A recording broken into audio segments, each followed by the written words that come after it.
Robots Radio presents Fresh Tomatoes, the movie podcast. Hey, I can look at myself naked. Are you stoned or something?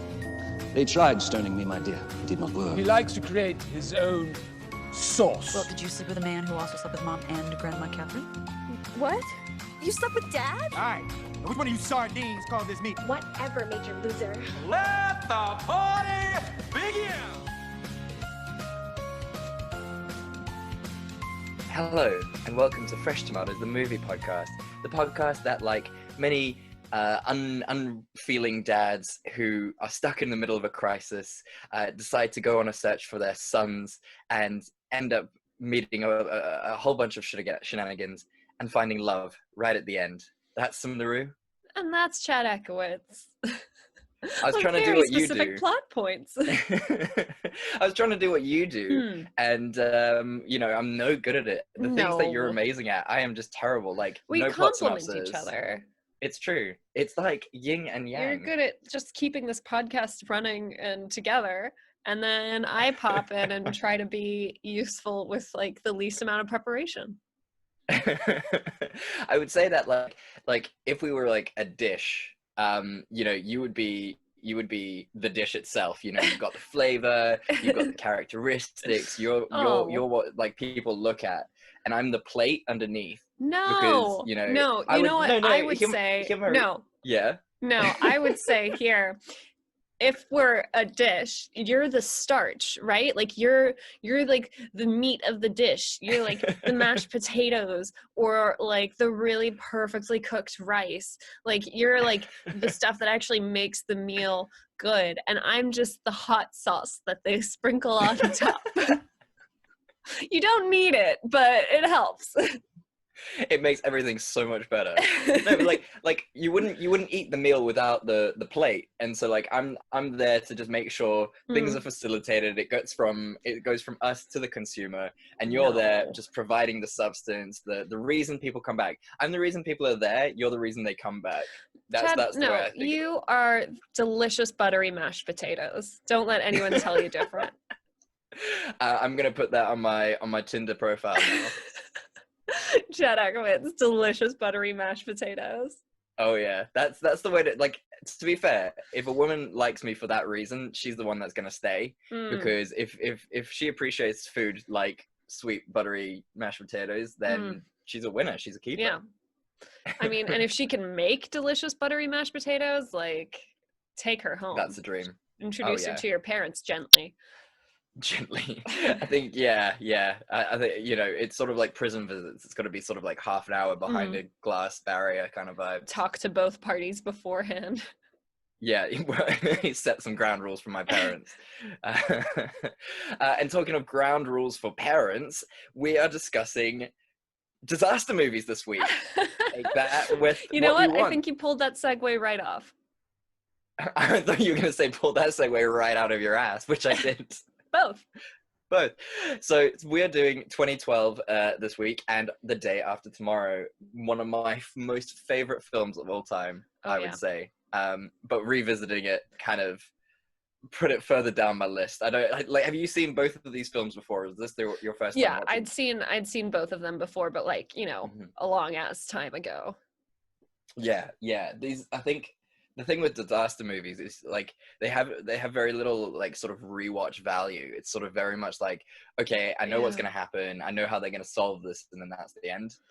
Yeah. I think I was saying to Rudy though, like watching disaster movies now really hits different after like I know a pandemic is like pretty like quote unquote low level for disaster, but like we are actually experiencing a disaster. Like millions and millions of people are dying ill. We've had to shut down whole economies. Like it's going to take years and years for us to recover from this. Like we're literally experiencing a disaster right now. And it's really interesting to watch these movies again, like through the lens of knowing how dumb people are. And how strangely accurate things in these films are. Yeah, at times. And I'm sure we'll get into it when we talk about the individual movies, but like it was a weird watch. Yeah, it was. It's that weird watch. Like you just sit there and like they'll say something, and you'll just be like, you'll start like giggling, and then it will just turn into full on crying, just because Exactly. like what they said like is it's just like you said cuts too close to home. Oh, but before we started, I actually wanted to ask you, what's your like preferred apocalypse? Like, if you get to pick how the world ends, Ooh. like, how do you want to go? How do we go? Okay, so all right, so okay. Pandemics are out. Yeah, pandemics.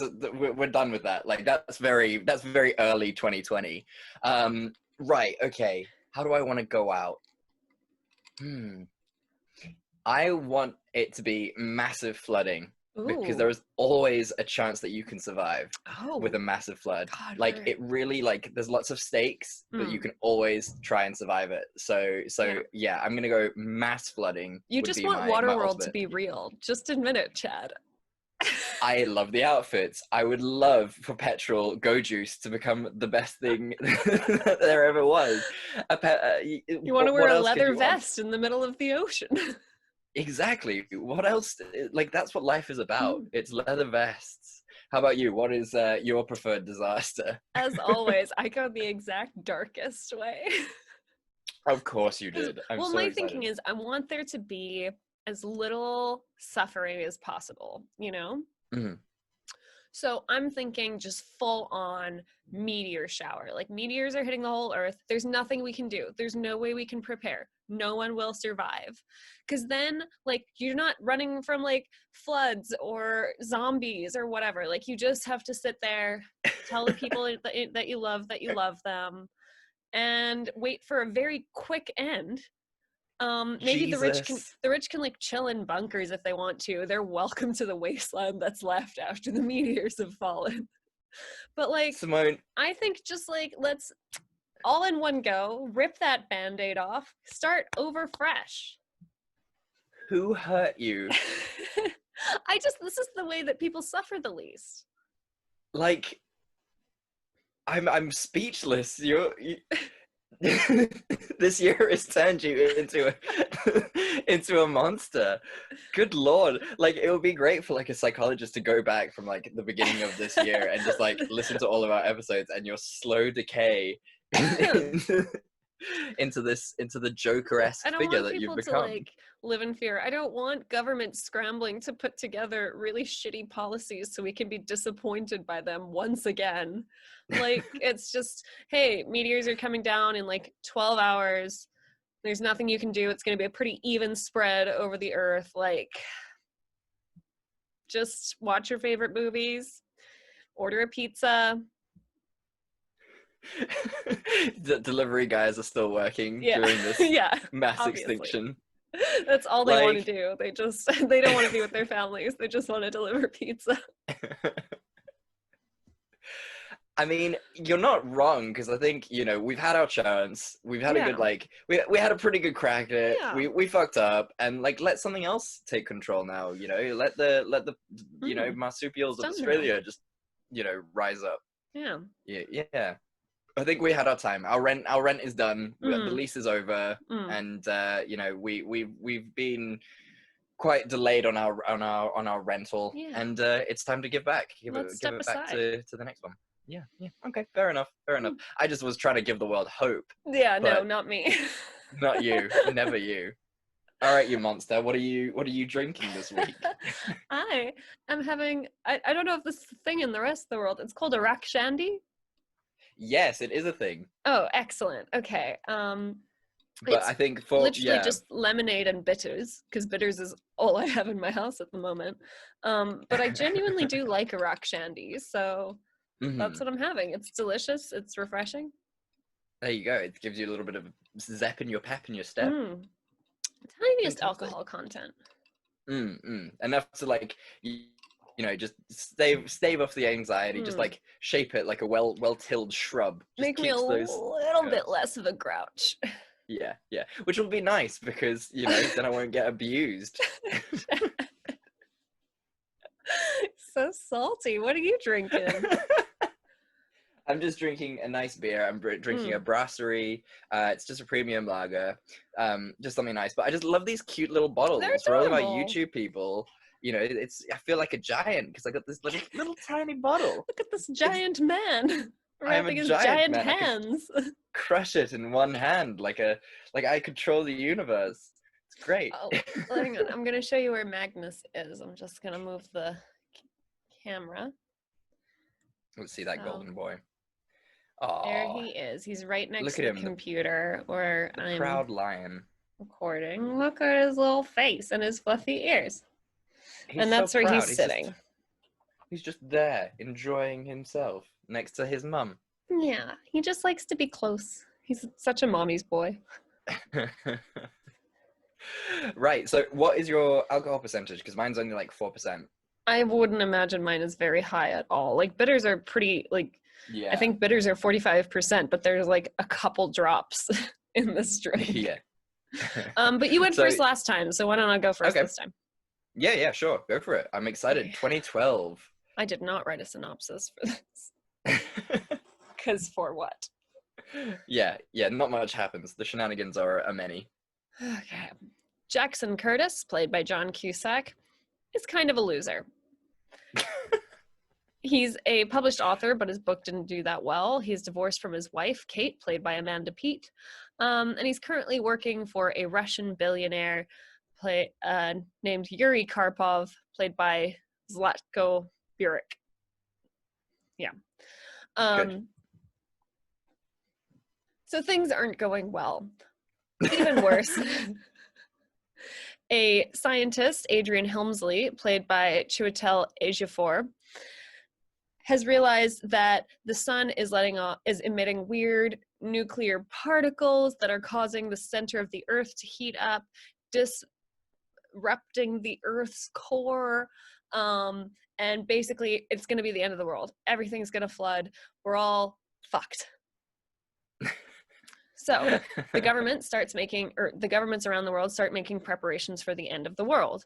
This includes Laura Wilson, played by Tandy Newton, who heads up the effort to preserve artworks for future generations. Her father is the president, Thomas Wilson, played by Danny Glover, and he eventually pulls her aside and tells her, listen, all the rich people on Earth, as well as a bunch of foremost experts in their field and other people deemed important to humanity, we're all getting on some ships.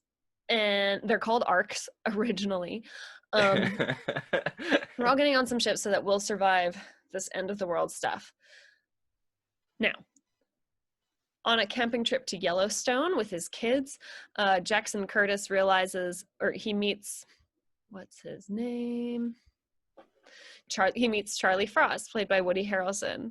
Charlie Frost is a conspiracy theorist radio host who happens to be right about this one. Originally deeming him crazy until some government people yell at Jackson Curtis for being on a very specific part of Yellowstone property. He also hears that Charlie Frost has a map towards these arcs. He does not believe him at first until everything starts going right to hell. Jackson packs up his kids. God, what are their names? Noah and Lily, played by Liam James and Morgan Lilly. Packs up his kids, packs up his wife, and her boyfriend, Gordon Silberman, played by Tom McCarthy. He drives to Yellowstone to get the map, gets it just in time before the giant volcano in Yellowstone explodes, and off they go. What follows is a massive adventure. At one point, they run into his boss, Yuri, and his wife, Tamara, played by Beatrice Rosen. Yuri's wife, Tamara, played by Beatrice Rosen, as well as his two kids, Alec and Oleg, played by Alexandra Hausman and Philippe Hausman. The two families are on this epic journey, trying to get to the arcs in time. The story also follows Adrian Helmsley and Laura Wilson slowly falling in love as they try to save humanity. It also follows a couple of other people to make it extra sad. Through a lot of hardships and battles, Gordon flying a bunch of planes that he is not qualified to fly. They eventually manage to make it onto the ships safely. The ships take off, and we're shown a couple of days later when they realize that the only place not submerged in water are the Drakensberg Mountains in South Africa, where they set course for. Woo! Yeah. South Africa. Way. That's our claim to fame. And you know We're what? gonna That's gonna be my cliffhanger is at the very end where they're like, oh, the only place not submerged is the Drakensberg Mountains of KwaZulu-Natal. And someone says, well, that's why they call it the Cape of Good Hope. I Nowhere near mean, the Cape, just an it's FYI. I love that. I absolutely adored that because you couldn't be so much more wrong. And like the Drakensberg aren't even like that tall a mountain range.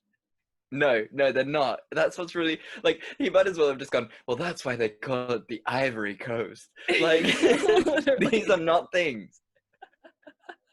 Like, do you think that they made a mistake and they were like it was originally Table Mountain that was going to be like the tallest, like the savior, and that's why they were like the Cape of Good Hope. But then they were like, wait, the Drakensberg is just next door and it's taller, so that's probably. But we don't have any other line to put in there that will make it really cool. I also just really love this idea of all these like Cape Tonians gathered on top of Table Mountain to wait out the floods. That would be so good. Just like having lots of braais up top. Just, but look at that swell, hey? The scar is beautiful, and just taking pictures as all Cape Tonians want to do. Yeah. I mean, total tangential thing, but have you recently seen those memes that are going along? It's like Cape Town boys will tell you they know a place and then take you to Kokawawa. Local joke, but it's really funny if you live in Cape Town. That was purely for our South African listeners. No one else cares about that joke, but that is fucking. I laughed so hard when I saw that. I saw another thing that said, like, never date a Cape Town boy because they'll try to get you to climb Lion's Head, and it's just not worth it, girl.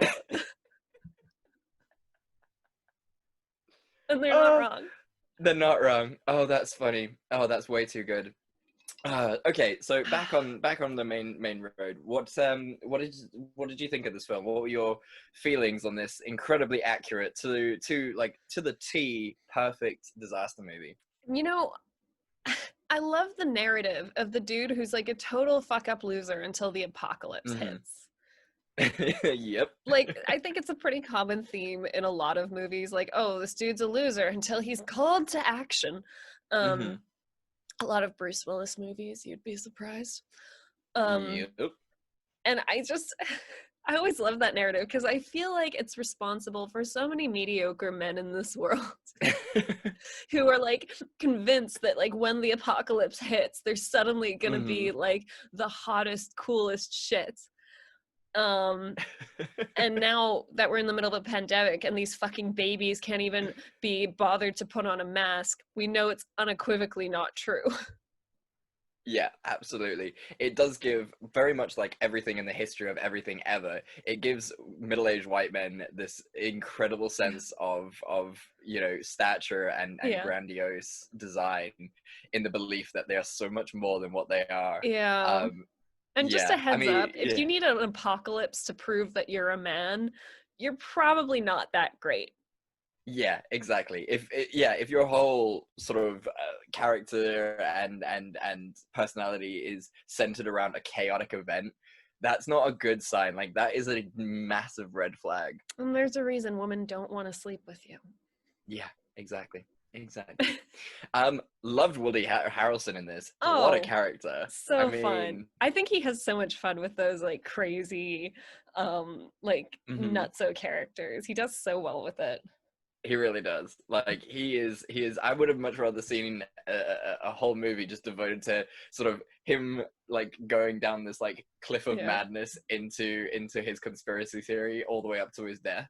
That would have been such a great movie rather than what we actually got. Yeah. I will say, like, before we continue with bashing this movie, the CGI was incredible. Oh yeah. Like, they did such a good job of like, I mean, none of it made sense, but like the actual disaster scenes were outstanding. Like whoever the artists and animators were for that, like, incredible.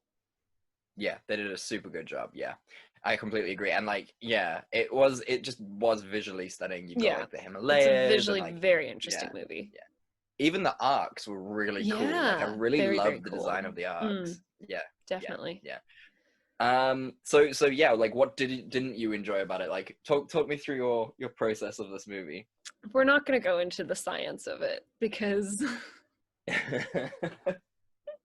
What do you mean? the Xenon writers neutrinos sure could didn't. totally. The comedian Dara O'Brien, I think, has like now a Yes. super old set talking about like why this movie is so wrong scientifically, and maybe we'll Yes. link to it in the footnotes. And you guys can check that out, but he does a better job of explaining it than I ever Yeah. could. Yeah, absolutely. Like, it is one of the funniest sort of like little skits I've ever seen. Mhm. But yeah, like, that is, I mean, it would be fun to think that like just the continents just could completely like just float around on their own. You know, that would be a really interesting thing. I mean, the fact that, you know, the planet would have to, you know, heat up itself, and, you know, we would probably die from that temperature rise before, you know, the continents become floating. But you know what? For the purpose of this film, fine. Yeah. Whatever. Why not? Whatever. Yeah. I wish that they hadn't even bothered to explain it. They would have just been like, oh, the Earth's core is really hot. Oh no. And then just like gone with it. Like, what are you going to do? Especially because like they try to link it to like the whole Mayan end of the world 2012 thing. Yeah. Like, if you're gonna have like part mysticism involved, just go full mysticism. Just do it. Just really lean into it. How did we feel about the main character and family et al? Poor Gordon. He was just like the nicest dude. Like, they tried to, he's like the wife's new boyfriend. Mm-hmm. And they tried to establish him as like a jerk because he like walks out of his house one day and he's on the phone with his secretary. He's like, no lipo on Fridays, like, because he's a plastic surgeon. And we're supposed to think he's a dick, even though he is so nice the whole time. Like, all he does is say to his girlfriend, like, hey, maybe you shouldn't worry too much about your asshole loser of a husband. Absolutely. And then he's the reason they survive because he flies the planes. He flies like 3 different planes for them. Yeah, absolutely. And then he dies, and his wife or his girlfriend is like making out with her ex-husband in like the next scene. Yeah, it spikes of Lone Ranger vibes there. Just, yeah, but that is the thing, because he is not an asshole. No, and like the kids like him so much more than their dad. Like, I don't get it. Like, obviously we're supposed to root for this protagonist, but they made him such a loser and such an awful human being that I just did not give a shit. It was just so fucking lucky that the scientific advisor to the president was reading his book at that time. Yeah. Like, that is all his sort of value. That was his clout for all of this. And he, you know, he's like, oh, I wrote a failed book. It's like, well, but maybe your book wasn't that good. And also, you should never, like, the number one thing they tell you is, like, never quit your job to become a writer. Most people who have published books still have their day jobs because it is not lucrative. Yeah, exactly. It's not for long-term employment. It's almost like a one-hit wonder kind of vibe. Yeah, if you're lucky. Yeah, exactly. Talking of the scientific advisor, he's a hottie, and then that whole relationship was fun. Yeah, that was nice. Him and Tundi Newton just hitting it off was real cute. You know, that conversation between them was just like, look, I'm super attractive, you're super attractive, it's the end of the world, we're gonna have to repopulate the earth. Oh man. Okay, so I mean, what are your other thoughts on this? Oh, I also feel like they killed all the wrong people, is how I feel. Poor Tamara, the Russian dude's wife. Yeah. Like, she just tried to get herself out of a rough situation by dating a Russian businessman. She was forced to get fake boobs that she didn't even want. Like, basically just led a really sad life where she was kind of in love with a pilot for a while, and then he dies, and then the movie kind of just slut shames her. It is like, well, now you die for no reason. Yeah, it is a shame. She was just like, I mean, come on, you can't think, like, there's very rare cases where the rich, ugly businessman gets the super hot wife and it isn't because of his money. Yeah. Like, let's be honest now. Okay. I felt so bad for her. And she saves her dog. She rescues her little dog by pushing him over. And That was super cute. That was adorable. That was really, really nice. Yeah. I mean, the Russian businessman's like sacrifice right at the end That was was kind of nice. adorable. Yeah, but he yeah, was cool. yeah. I liked him, like his like little say, like "Das good, that's very good." Like he was great. Enjoyed him a lot. Talking about his Bentley. Yeah. Yeah, I think I don't know. This was a weird movie overall. Like, I think a lot of its success and sort of notoriety came from the fact that it did come out in 2012 when everyone was like, "This is the end of the world." Yeah. And 2012 is going to be the end of the world, so this is just like kind of very gimmicky. So they didn't really need to put a lot of effort into it. No, they didn't. I find it weird, like the whole thing is like the government, like all the governments of the world suppressed the information that the world was ending so successfully. Bullshit. Yeah, and it's like, oh well, everyone who's tried has been killed, and it's like, okay, but like it wouldn't just take a conspiracy theorist to pick that up. Like people are noticing the shifting weather patterns, you know? Yeah, exactly. And we know from like just the internet, like it can leak very quickly. Like it's not a very, you know, well kept system. So all it would take is one country to be like, hey guys, this is what we talked about at the UN meeting, and they don't want us to tell you. Yeah, and I mean, my biggest logistical issue as well was like, you know, it's $1 billion to get a seat on one of these fucking arcs, right? One seat, 1 billion euros. Cool, but also, who and where is that money going to? Yeah, exactly. Money is meaningless.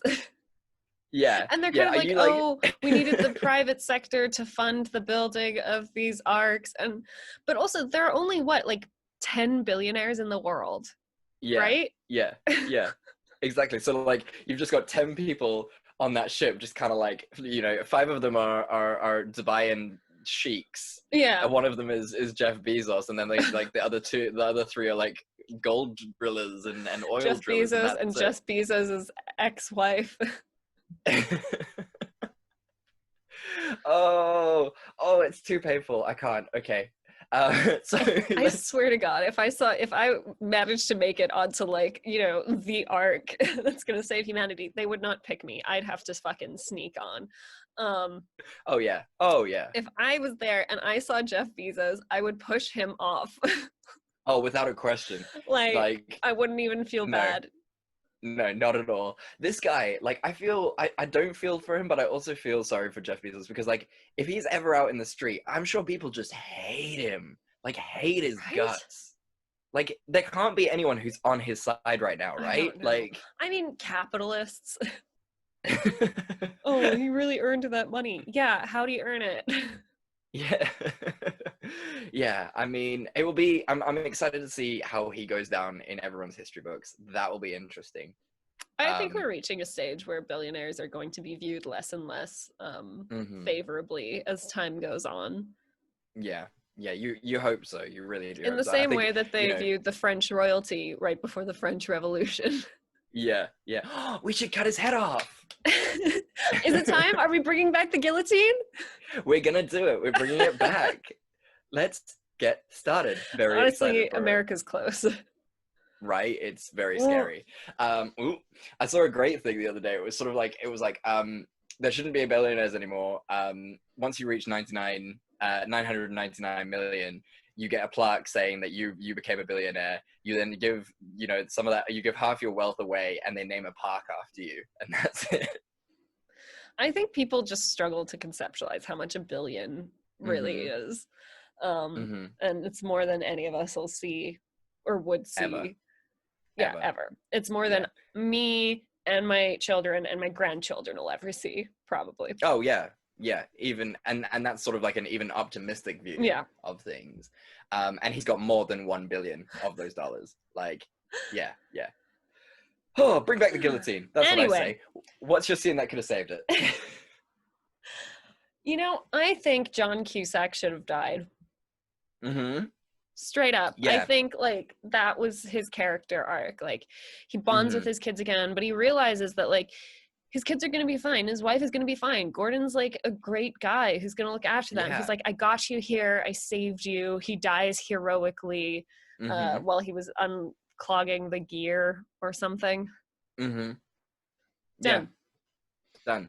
And then like they name a mountain or something Yeah. after him, or like a new continent. Yes, they after arrive him. in the Drakensberg, which still has South Africans on it, and they're like, "We're renaming it all. We're claiming this land." I mean, that is what Americans would do. It Like, really let's is. be honest. Yeah. Yeah, how Um, cheated would you feel if you're like the one South African billionaire that like made it onto the ship and they just are sailing you right back home? I'd be furious. You made it all the way to China in all of this like Oh. craziness. You got there. You're like, sweet.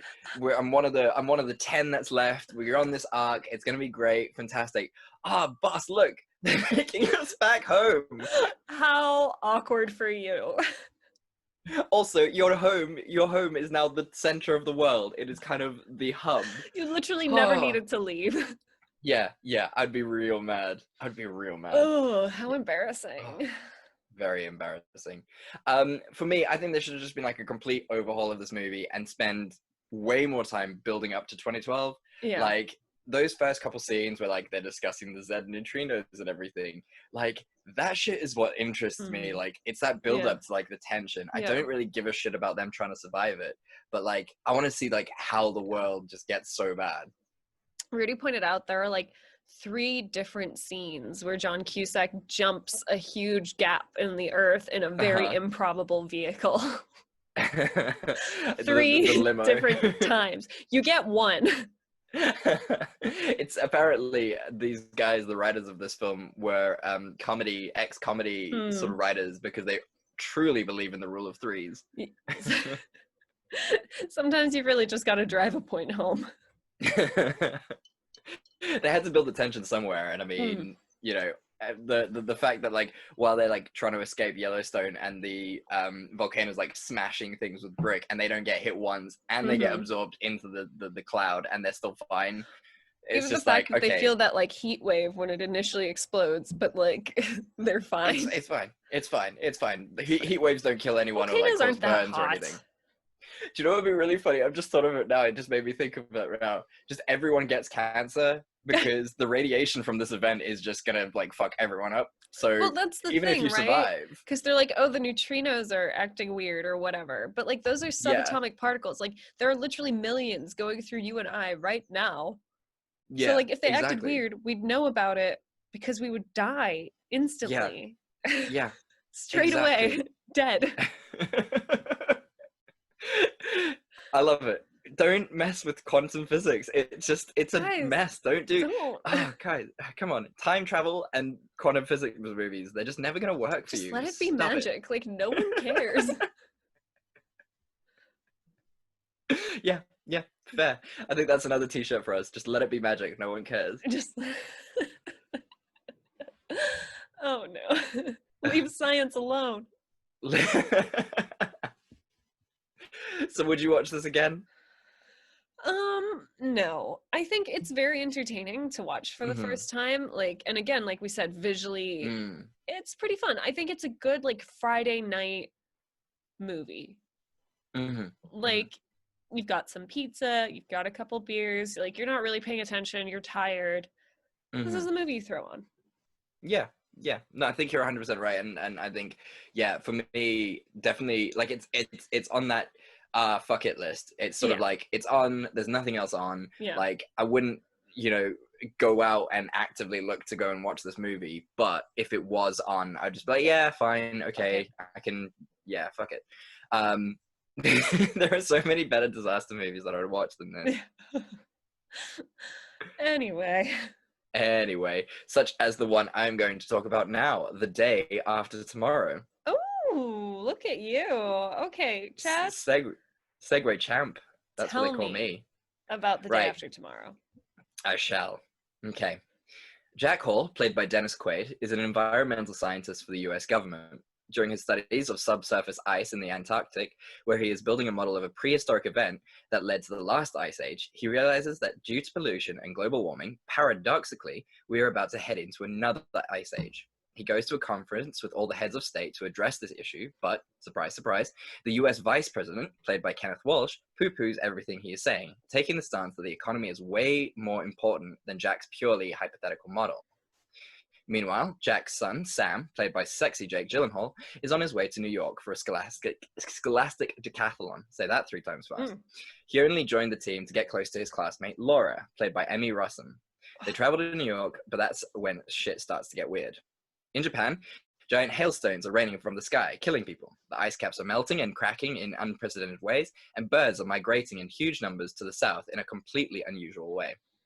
A weather analyzing institute in Scotland, headed by Dr. Rapson, played by Ian Holm, has also noted that many of their buoys, or buoys, depending on which region of the world you're from, are registering instant and drastic temperature drops in the ocean. After many conversations between various scientific agencies, Jack realizes that his hypothetical model is actually not so hypothetical, but is in fact super accurate. The world is about to enter into another ice age brought on by 3 massive storms, which will basically cover the whole of the northern hemisphere. Any city or state caught in the eye of any of these storms will find themselves being subjected to immediate freezing temperatures, which will freeze human beings within a matter of seconds. Jack is freaking out because he has asked the president to evacuate the northern states, though his son will still be stuck in New York because there is no way he would make it south in time. As such, Jack decides to head from Washington to New York to try and save him. Loads of shenanigans ensue, including a wolf attack, giant tidal waves, and the deaths of millions of people, including the president. After the storms clear, the vice president, now the president, addresses the new world in an impassioned speech. Jack reaches Sam in time, though Sam had a lot of gumption in keeping himself and his crew alive, and the world begins again, hopefully learning something from their mistakes. The end. So what's your cliffhanger? So it has to be this one, which is like in the beginning, right as like they're having that G8 summit and the VP is talking about how fragile the economy is.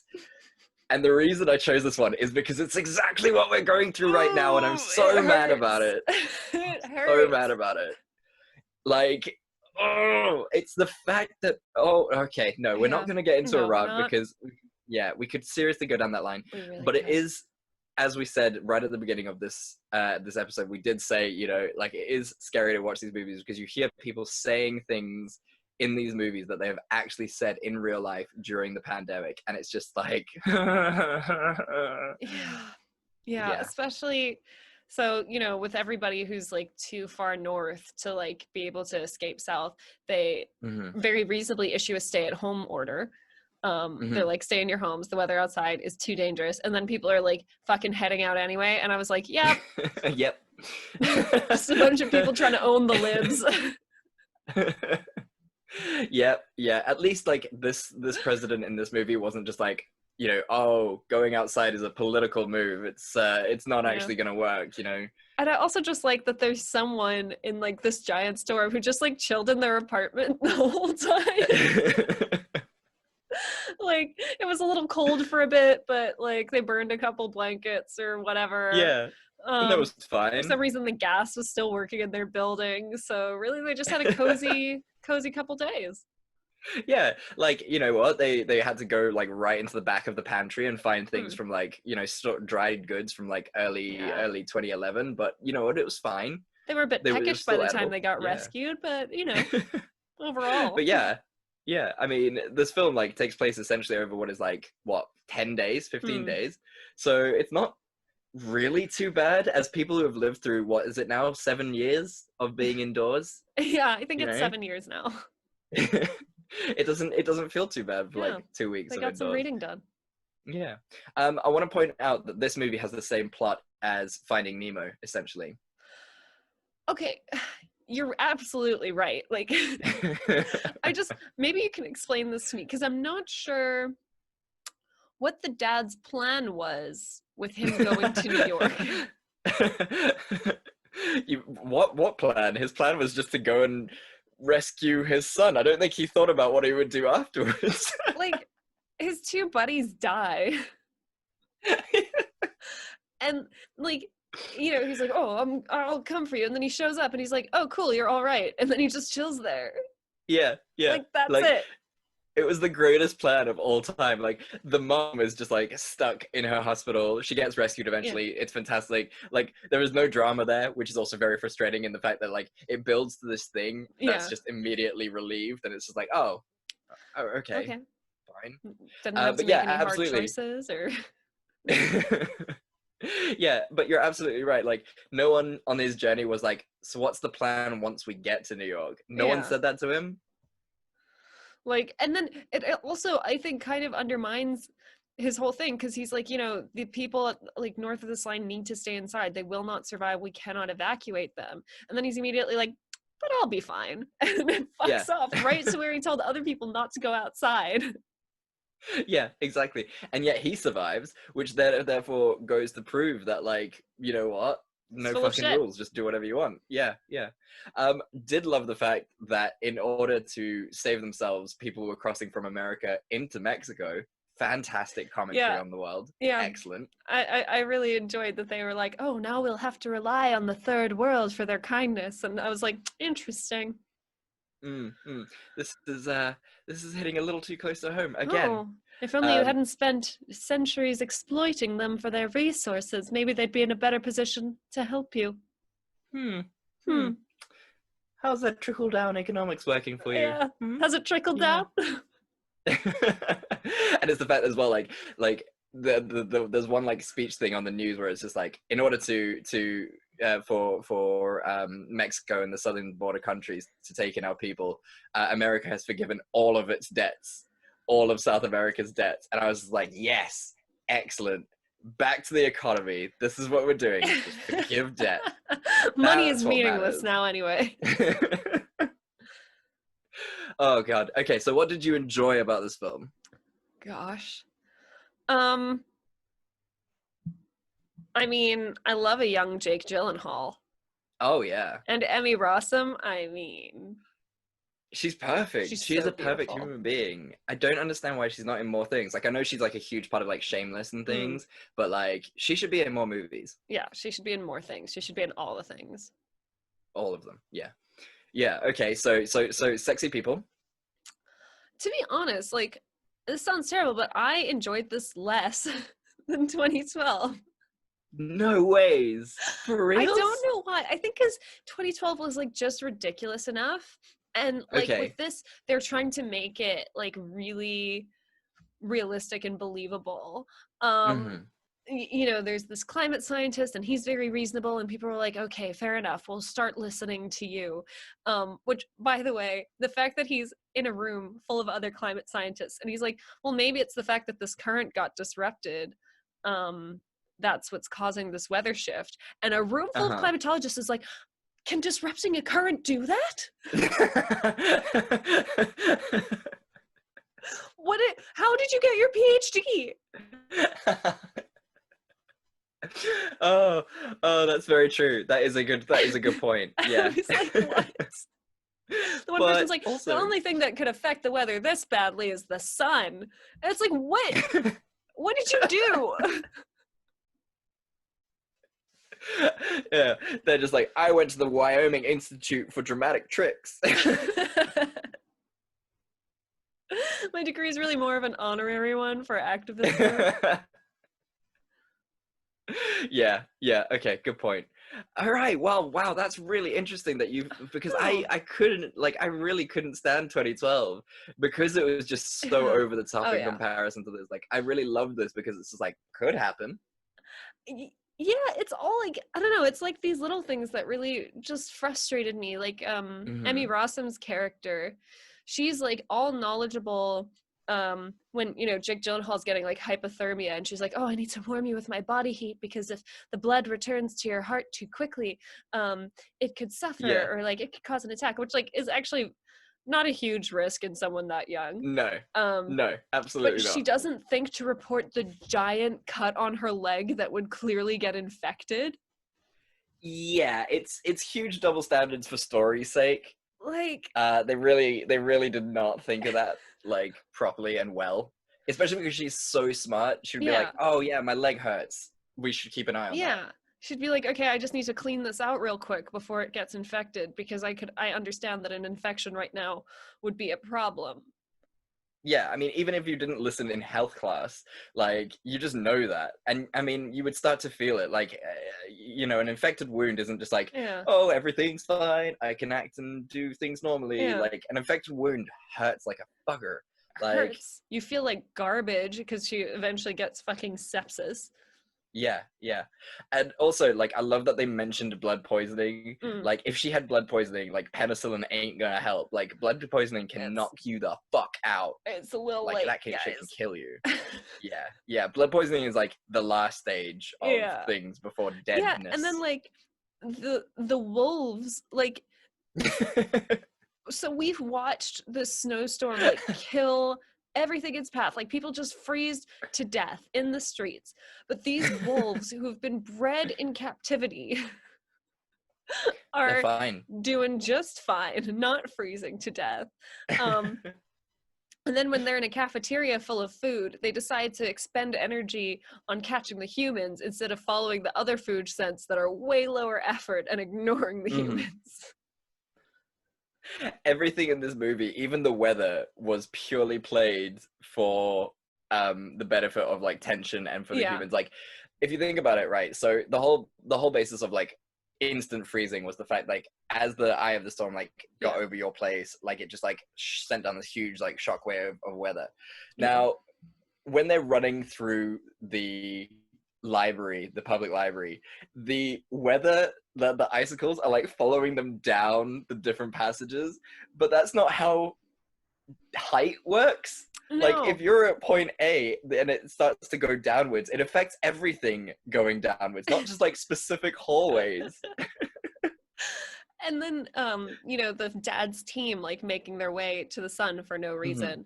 Like, they randomly, I mean, this is, like, sub-zero, like, super sub-zero temperatures. Like, the one dude takes his gloves off at one point so he can hang on to these metal bars better. Why? What? They consistently, like, don't have face coverings on unless it's really cold. Like, who was consulted? No one. No one was consulted. Yeah, this movie was, like, purely for, like, the tension building, so more I than think, like, than the accuracy. For me, my issue is that it tries to, like, tout itself as this very reasonable projection of what climate change could have eventually do to our world, right? Which, like, is a great message.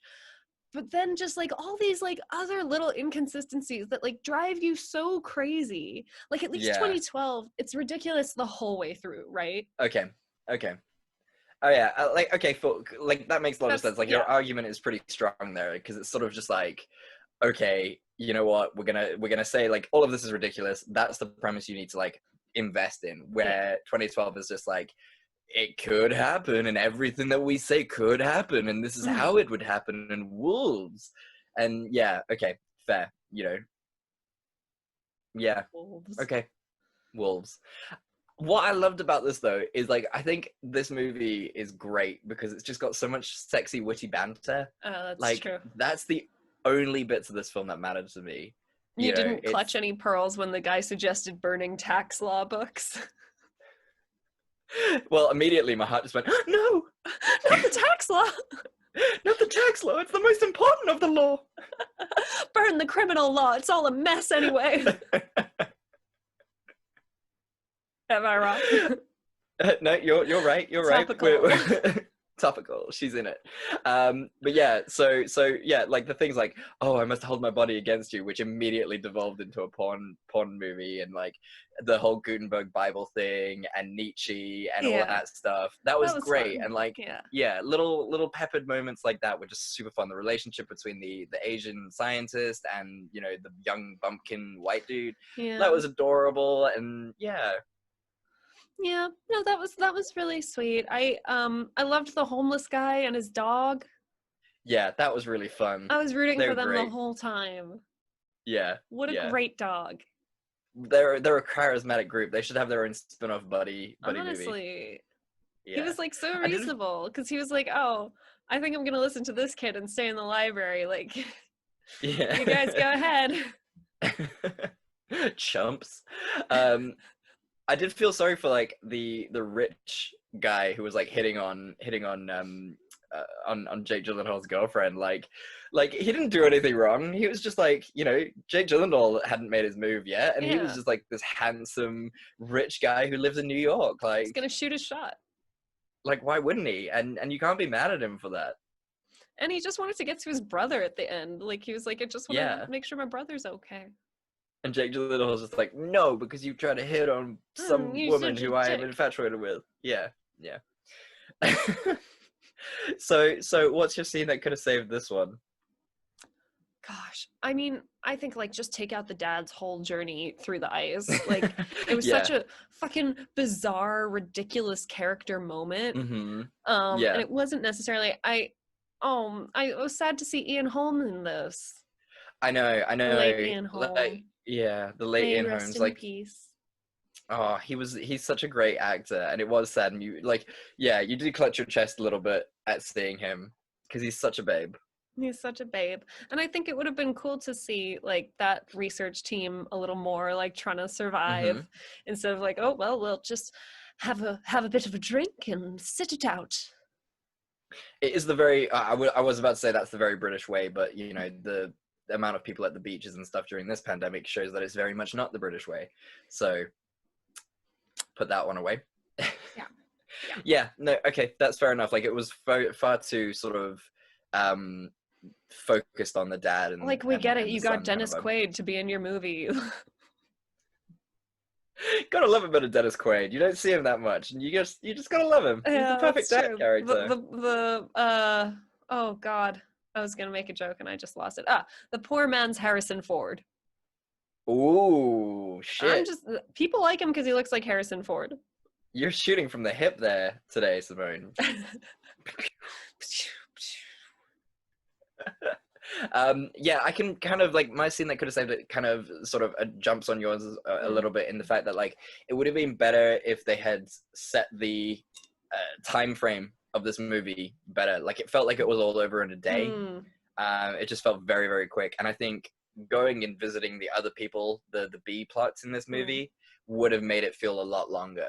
You know, it was also the fact like 90% of this was shot during the day, so you couldn't really distinguish which days it was. Like, if you had day scenes and night scenes, you would be able to like clock it a bit better.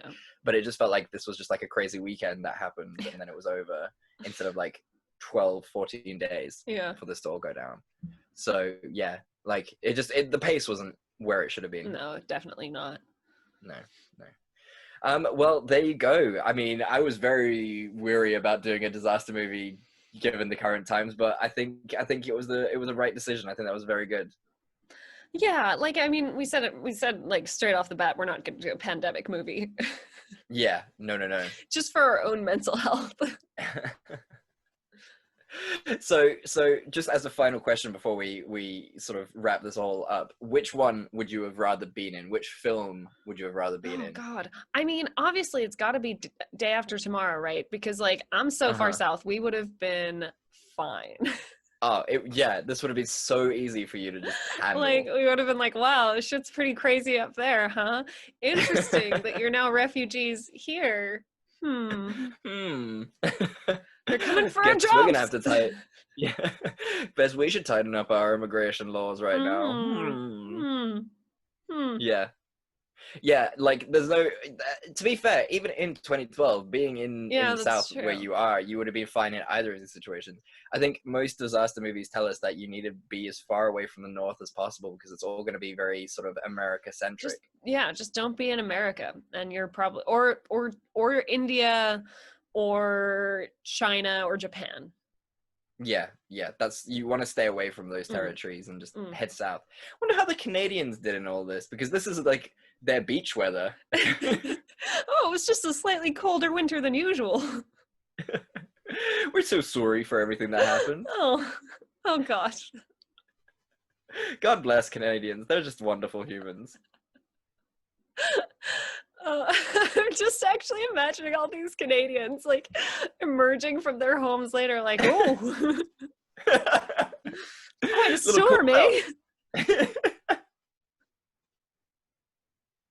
Thank God the Tim Hortons stayed open the whole time. Because it would. Tim Hortons would stay open the whole Tim time. Hortons would stay open. They'd make sure you got your bagel and donut and okay coffee. Apparently, the yeah. quality of Tim Hortons coffee has declined in recent years. Oh no. That's my finger on the pulse of Canadian culture. That is their culture. They've got that. That's it. That's the whole thing that makes up who That who and Canadians Justin are. Trudeau. Yeah. You don't need anything else. Apparently not. Oh man. Yeah. I think for being in the UK it would be kind of difficult, but being a dual citizen, if I heard something was going down, I would just come straight. Yeah, back you to gotta South fly Africa, right come down. home, Mm. and then just chill till it's all over. Yeah, chill out in the Drakensberg, man. Rent a cabin. Yeah, it's beautiful. It's beautiful. It's a lovely sort of holiday spot. Love the Drakensberg. Mm. Yeah. Right. So Simone, thank you for suggesting this week. It's been one hell of a fun week. It really was, actually. Like, it was a very cinematic week. Yeah, very cinematic week. So how have you been this week? What is your optimistic thing? I've been good. My optimistic thing is like just little moments of normal life that creep in occasionally. It was really nice weather on Friday, so we went to get ice cream with a friend. And we were just sitting in the sun, eating ice cream. Aww. It was really nice. That's so good. It's nice to just feel like a human being again. And not a walking like virus vector potentially. And yesterday Rudy and I made a cheesecake and surprised our friend for his birthday with it. That's so nice. Yeah. Oh, lovely. Baked goods always make people feel better. Yeah, he didn't know he didn't understand why his girlfriend wasn't making him a cake. Then he was surprised because we made him one. So it's kind of a birthday for both of them because then she didn't have to bake and he got his cake. It's a dream. Yeah. Yeah. And what's your optimistic thing for the week, Chad? It's been quite a week. For the listeners out there, you heard Simone's sort of laughter halfway through because she already knows how my week's been, because it would have been like Tuesday, Wednesday that she got a message from me being like, hey, this week I got made redundant, so I'm alright, but I just thought I'd let you know. And then yesterday she got a message from me being like, hey, just broke up with my girlfriend, so don't worry, I'm doing alright, but it's okay. So Simone's been with me as always, like a constant best friend and good companion who just gets my messages out of nowhere, and then it just kind of happened this week. I think both times I just sent, oh no, Chad. So yeah, it's been a week, but you know what, in a weird way, like, it's not my optimistic thing, and I don't want our listeners to be concerned or anything. I am genuinely okay. It's not like one of those situations where I'm not okay and I'm just trying to pretend to be okay. Simone knows the difference between my I'm okay messages that are genuinely that I'm okay and the okay messages that I'm not. That are a cry for help. That are a cry for help. So I am doing absolutely fine. But my optimistic thing this week is that what I've started to do, instead of like immediately checking my phone when I wake up, I will find 5 positive things that I'm really like grateful for, like positive affirmations and that I'm grateful for, even before like I even do anything. And it's just like a really nice way to start your day of just being like thankful for 5 different things in your life. And yeah, it's just like, it's a great, I'm enjoying that far more than like going on like the Financial Times and finding out who's, done something to kill the economy garbage today. fire is going on at the moment. Yeah. The impending second Cold War between China and America and the UK, which is slowly coming. It's coming up that hill. It's coming. You might want to come south sooner rather than later. It's happening. So I would say that's my positive thing, is just trying to be more optimistic and find those things that really matter to you in these times of troubles. So Simone, what are we going to be tackling next week? Any ideas? No, I was hoping you had some. No. Nope. Nope. Okay. So let's have a look at what we can do. Genres. Okay. Gosh, I just feel like we've done everything lately. You know what I mean? I know. A year down.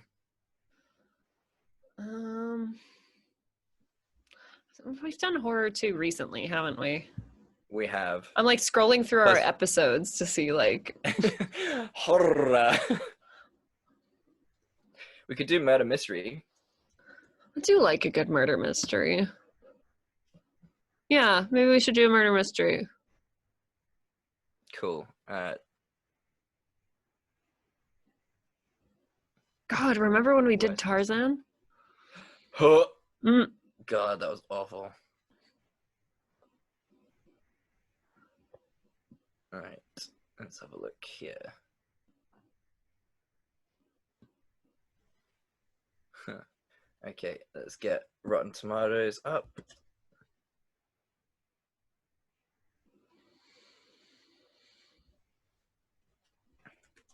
Yeah, I guess we can't really do horror until October again. Yeah, especially because like we're gonna have like a really strong horror month.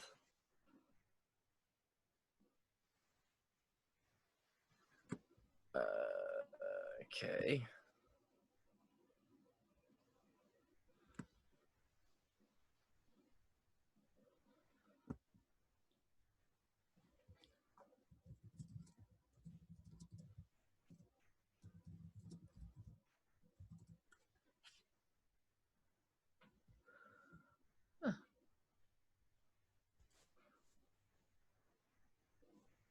Okay, I've got the 5 best and worst murder mystery movies of all time. Amazing.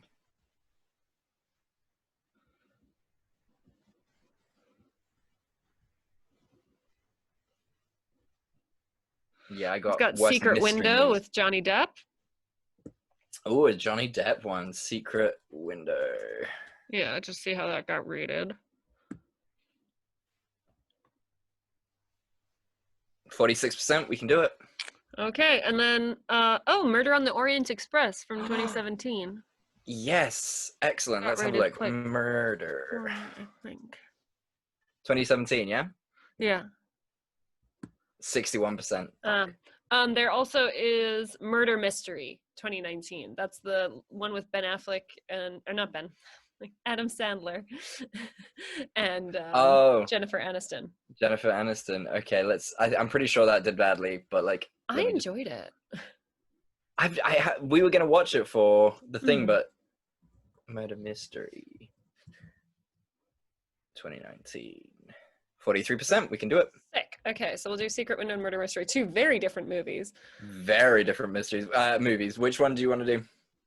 We'll do Murder Mystery. I really enjoyed it. Okay, perfect. Cool. All right, cool. Let me count us down again, and then we'll do it. Okay. So Simone, what are we gonna do next week? So next week we're obviously going much lighter by looking at murder mysteries. That's just our brand, you know. Just keep it light. I know that you really love a good mystery, like especially like you like an unsolved mystery. Oh yeah. Oh yeah. The more ridiculous, the better. Yeah. You and the Zodiac Killer are just. Oh, I don't like how you phrase that, but yes, I completely agree. I'm not saying Chad's connected in any way, but. I mean, it's not like I look exactly like the police sketch whatsoever. To be fair, with that police sketch, lots of people look exactly like it. Can you imagine? That would have been so great if like Robert Graysmith like saw the sketch and was like, "Oh, so it's every white man ever then." Excellent, great. So we're doing 2 murder mystery movies. We are doing The Secret Window with starring a young Johnny Depp. Yes, hopefully, and that got 46% on the tomato meter. And then Murder Mystery, starring our favorite friend of the podcast, Adam Sandler, and our actual best friend of the podcast, Jennifer Aniston. You know, just another super hot woman that he is next to again. So beautiful. Oh, I love her. And that one got 43%. So yeah, really, really looking forward to neither of these films. They are both gonna suck, and I'm super happy about it. I'm very excited. So guys, thank you so much for listening. We really do appreciate it. And we're still in all this together. You know, you got to try and find those optimistic times. And you know what, sharing this podcast is one way to do that, and talking to us, because we're always there to bring a little bit of levity to your lives in the most brief way ever. One could almost say it's levity through brevity. I just thought that was clever, even if I had to bring it to myself, and I'm very sorry for that, Simone.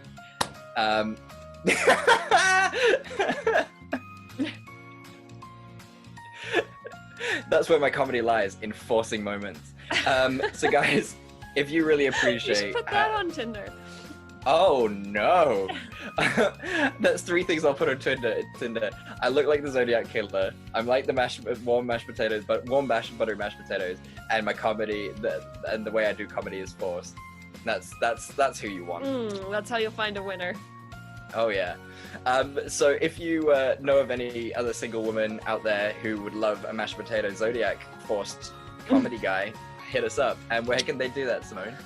They can talk to us on Facebook or Instagram at Fresh Tomatoes Podcast, on Twitter at Fresh Tomatoes MP. They can email us at freshtomatoespodcast@gmail.com. They can watch our videos on YouTube and see what we look like when we record and all the mistakes that we made. And you guys, you can now check us out on our website. Yes! We started a website. So we got forums, we've got articles, you can get the RSS feed from up there, you can see our YouTube videos up there. So it's just like a little bit of a community that we wanted to create so that you can discuss bad movies, good movies, whatever you want. And yeah, just like interact with us a little bit more closely. The links to those are all in our Instagram and Twitter and bios like that, and we'll put it on the footnotes for things as well now. So yeah, we hope to see lots of forum chats from you guys there as well. Yeah. And as we say at the end of every episode, we love you and there's nothing you can do about it. We love you and there's nothing you can do about it. Goodbye.